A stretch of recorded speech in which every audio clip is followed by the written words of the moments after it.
ભાવનગર શહેરના આઈપીએસએલમાં એક યુવાન કામ કરી રહ્યો હતો. તે દરમિયાન અચાનક જ વાતાવરણમાં પલટો આવતા પતરા ઉપરથી નીચે પડતા ગળાના ભાગે ઈજા પહોંચી હતી, જેને તાત્કાલિક સલટી હોસ્પિટલ ખાતે ખસેડવામાં આવ્યો હતો. ભાવનગર શહેરના કુંભારવાડા વિસ્તારમાં આવેલ આઈપીએસએલ કંપનીમાં મજૂરી કામે ગયેલા એક યુવાનને અકસ્માતે નીચે પટકતા યુવાનને ગંભીર ઈજા થવા પામી હતી અને તેને તત્કાલ સારવાર અર્થે હોસ્પિટલ ખસેડવામાં આવ્યો હતો. ભાવનગર શહેરના રૂવાપરી રોડ પર આવેલ ખેડૂતવાસ વિસ્તારમાં રહેતો રામ રોહિતભાઈ રાઠોડ ઉંમર વર્ષ 25 નામનો યુવાન તેના મિત્રો સાથે કુંભારવાડાના ખાર વિસ્તારમાં આવેલ આઈપીએસએલ કંપનીમાં મજૂરી કામે ગયો હતો.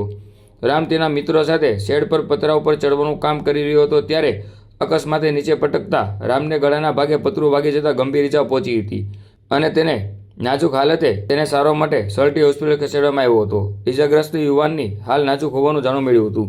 સમગ્ર બનાવને લઈને પોલીસ દ્વારા તપાસ હાથ ધરી હતી. નામ ભાવેશ ઉત્તમભાઈ બારી, સ્ટીલ કાસ રૂવાપરી રોડ, ભાવનગર. આઈપીએસએલમાં અમે વર્કર તરીકે કામ કરવા જતા પતરા મારવા ગયા હતા સિમેન્ટ, પતરું તૂટી જતા પડેલ છે. રામ રોહિતભાઈ રાઠોડ. કઈ જગ્યા રહી ભાઈ? આઈપીએસએલ કંપની અમને તો કીધું કામ કરવાનું.